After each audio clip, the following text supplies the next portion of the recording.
We're going to try to make a simple Brushbot to get through the Brushbot Derby. So I apologize for this video. I took it all with my cell phone and it was the first time I used the video on it, and when you press the record button it doesn't start recording for at least a couple seconds, so all the clips in the video are going to have the first couple seconds cut off of the video. You'll get the idea of the Brushbot anyway.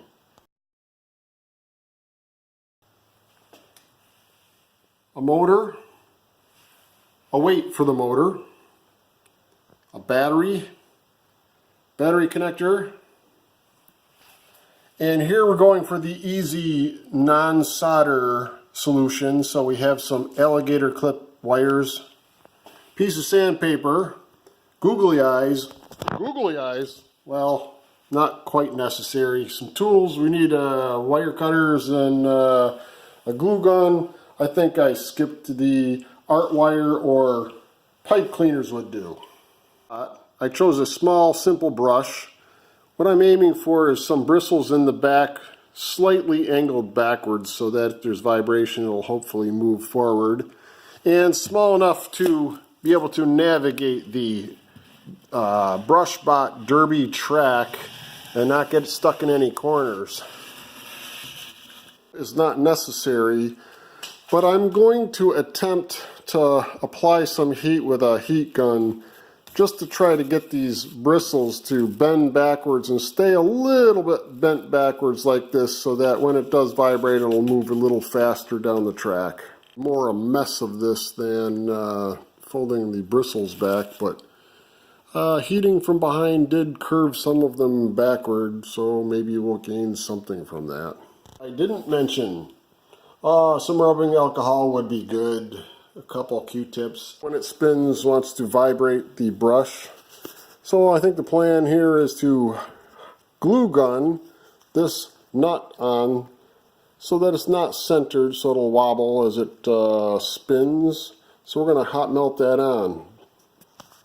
That glue gun hot melt is going to stick without coming off as it spins. I took sandpaper and sanded the shaft of the motor. Alcohol and just clean the shaft.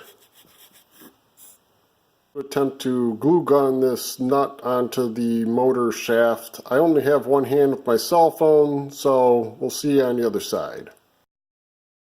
Motor like this, the alligator clips are going to clip on these little contacts here, so I'm going to bend those up a little bit as best I can.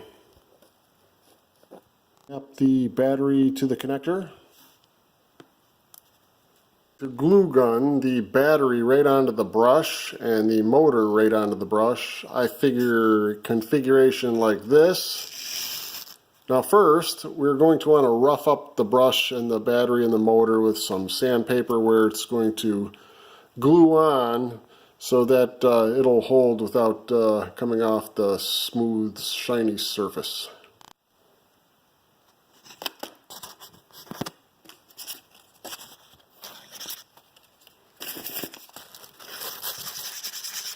Alcohol, rubbing alcohol as well, and then make sure you let that dry before you use the glue gun. That'll clean it off and make sure it sticks well.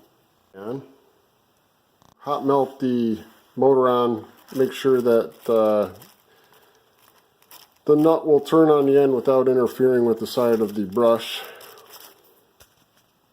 Let's sand the back and clean, and sand the little front part of the brush and glue on some googly eyes.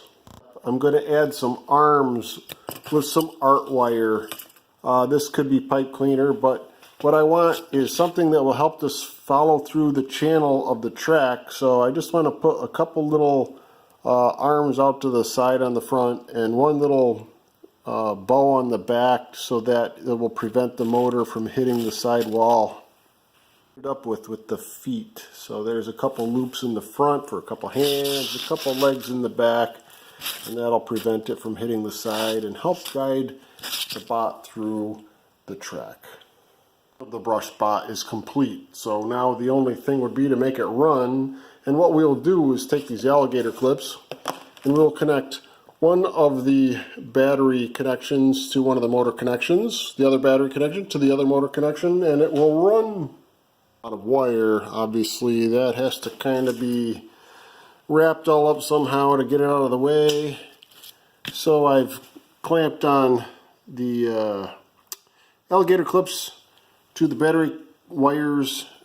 I have it on the motor. I'm about to connect the last one here. And this bot is a little out of control, but let's see how it works in the track.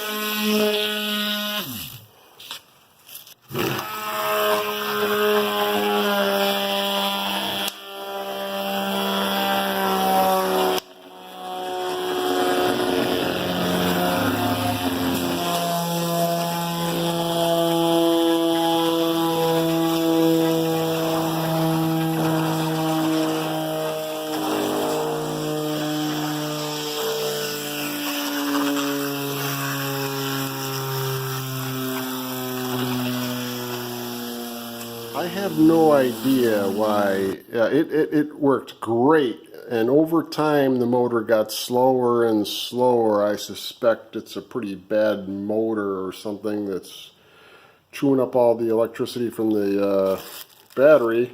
I'm not an electrical engineer. I don't know why that slows down and slows down, but it I think went faster than any of the real bots that I made. But it's running the track and can't be my race bot now, so good luck with yours. Be careful that the battery connections don't touch each other, otherwise it'll short out your battery. It'll get really hot and burn out the battery really quick.